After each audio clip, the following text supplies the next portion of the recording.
Në të gjithë internetin ka gënjeshtarë dhe mashtrues, por askush nuk mund ta keqinterpretojë të vërtetën si një influencer. Duke përdorur mediat sociale për të arritur një audiencë të madhe në internet, mashtrimet të cilat disa influencues kryejnë mbi mbështetësit, variojnë nga pastrimi ndërkombëtar i parave, marrëveshjet e çmendura të kriptove e deri tek modifikimet e Photoshopit. Dhe ndërsa jo të gjitha janë të dëmshme, ato mbeten mashtrime. E po, kur përballesh me një gënjeshtër, ka vetëm një gjë për të bërë, të ekspozosh të vërtetën. Le të shohim se si e trajtuan ata turpërimin e tyre ndërsa hedhim një vështrim në disa nga influencerët që u ekspozuan duke u përpjekur të mashtrojnë ndjekësit. Përpara se të fillojmë me këtë video, bëjini subscribe këtij kanali dhe klikoni ikonën e zilës që të njoftoheni për çdo video të re që ne postojmë. Ding doing.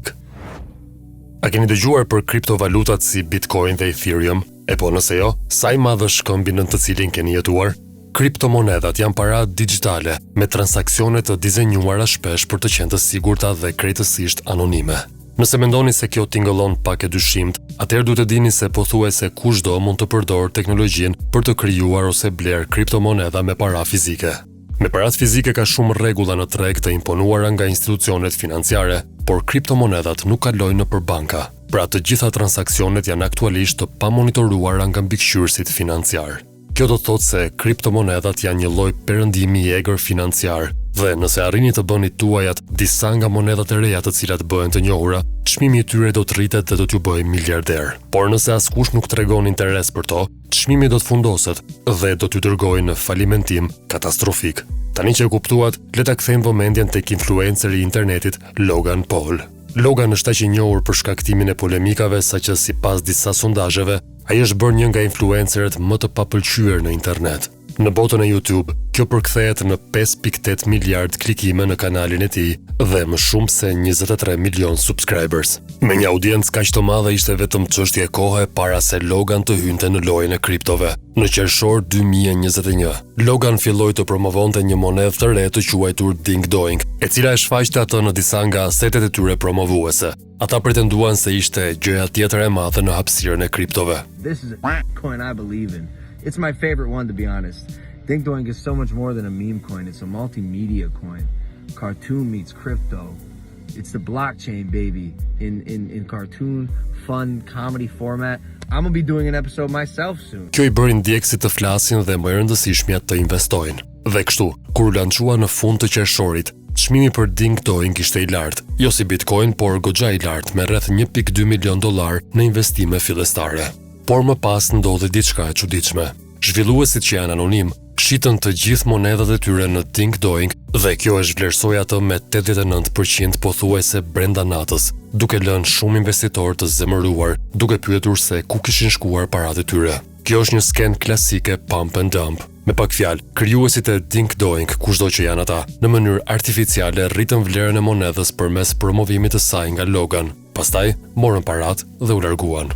A ishte Logan Paul organizatori pas kësaj skeme apo thjesht një pjesëmarrës i pavëmendshëm? Më e rëndësishmja, a përfitoi ai nga skema? E po, përgjigjja është se askush nuk e di. Mos harroni, kriptovalutat janë pothuajse plotësisht anonime. Sido që tjetë, fakti që Ding Doing promovoi me aq entuziazëm prej tij, na bën të mendojmë se Logan nuk doli pa gjë nga kjo.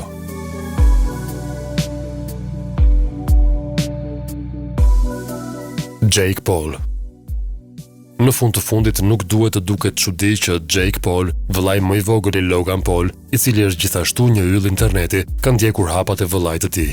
Me një audiencë prej mbi 20 milion subscribers dhe 7 miliard klikime vetëm në YouTube, duket se ai ka vendosur të përdorë audiencën e tij besnike për një gjë, për të shitur NFT. Por çfarë është një NFT? NFT qëndron për non-fungible token, që do të thotë një aset digital që nuk është i zëvendësueshëm me asnjë tjetër. Këto asetet të cilat mund të jenë çfarëdo, por që zakonisht janë foto ose vizatime, mund të blihen me kriptomonedha dhe rriten në vlerë në mënyrë të ngjashme. Edhe pse dy NFT mund të duken identike, ato në fakt kanë modele të ndryshme të dhënash që i bëjnë unike. Në fillim të vitit 2021, Jake u pagua $178,000 në një transakcion sekret përmes kriptomonedhës Ethereum. Përafërsisht në të njëjtën kohë, ai bëri një postim në Twitter duke pretenduar se kishte krijuar koleksionin e tij të NFT-ve si pjesë e projektit League of Sacred Devils, duke rritur vlerën e përgjithshme të projektit. Kishte vetëm një problem të madh. Pasi lidhi portofolin e tij kripto, të gjithë mundën të shihnin që Jake kishte marrë këtë shumë të madhe parash dhe kur e gjurmuan, dukej se vinin nga League of Sacred Devils. Ai u akuzua se ishte paguar për të promovuar NFT-të pavlefshme, pa treguar se postimi i tij në Twitter ishte në fakt një reklam. Kjo tingëllon si një mashtrim, por Jake Paul nuk ishte mbaruar akoma. Jake tani shet audiencës së tij adoleshente koleksionin e vet të NFT-ve. Në pamje të parë duket po aq i dyshimt sa çdo projekt NFT në internet. Thon kjo, duke marrë parasysh historinë e dyshimt të Jake me League of Sacred Devils, nuk është ide e mirë t'i besoni ndonjërit prej familjes Paul me investimet tuaja. Mashtrim në Instagram.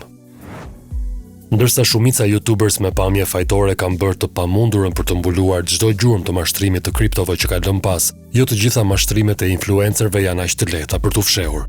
Një herë një kohë, Kayla Masa kishte rreth 300.000 ndjekës në llogarinë e saj në Instagram me emrin K Goldie. Nëpërmjet kësaj llogarie, Kayla postoi fotografi të jetës së saj magjepsëse së bashku me pirgje parash me mbishkrime që pretendonin se ndjekësit e saj mund të fitonin para të shumta. Megjithatë, kjo ishte po aq e dyshimt sa ç'dukej. Ndjekësve të uritur për para që i dërguan mesazh Kaylas, ju kërkua që të dërgonin informacionin e kartës së tyre dhe detajet e llogarisë bankare. Tani nëse dini diçka rreth mashtrimit në internet, ky nuk është thjesht një flamur i kuq, është një paradë e tërë. Dhe ndërsa shumica e njerëzve nuk u përgjigjën kurrë, Kayla arriti të merrte të dhënat personale të 45 ndjekësve të saj. Kayla më pas dërgonte çeqe në llogaritë e tyre dhe tërhiqte të gjitha parat përpara se banka t'i kuptonte. Në kohën kur viktimat e kuptuan, Kayla kishte bllokuar profilet e tyre. Nëpërmjet kësaj skeme, Kayla fitoi më shumë se $1.5 milion.